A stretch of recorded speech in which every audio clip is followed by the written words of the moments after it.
Mga kapamilya, tunghayan po natin ng kwento ng isang babae tungkol Marikina.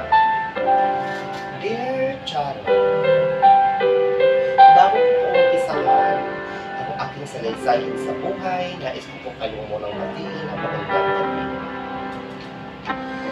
Itago niyo lang po ako sa pangalang Huling na tubong Marikina. Sa murang edad, ako ay namamasukan ng isang manicurista sa Bicol. Libre kami ng bahay doon. Ito ay ibinigay sa ng aming amo. Kapag kami mga kasamahan at magkakaiba po kami ng pasok.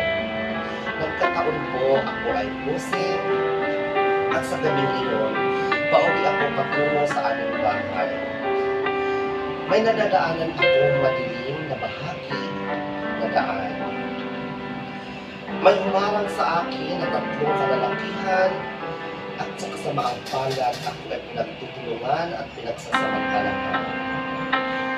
Nagbunga po ito ang pangahalay nila sa akin at ako po ay nagpuntis at pansamantalang tumigil sa aking trabaho bilang isang manicurista.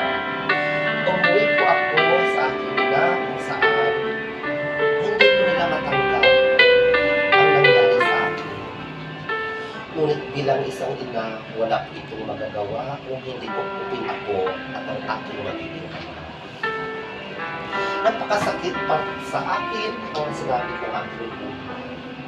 Ngunit patuloy po akong lumaban para lamang sa aking anak. Pinagpalaki ko ito ang kasama ko ang aking mga magulang. At naging katuwang ko sila sa pagpalaki ng aking anak. Nais ko pong ipabahagi sa inyo ang aking kwento nang sa ganon ay magsisilbing aral ito sa mga kababaihan at pinagsasamantalahan ng mga kalalakihan. Patuloy akong lumalaban sa buhay. Hindi ko nahahabain ang aking kwento hanggang dito na lamang. Lubos na gumagalang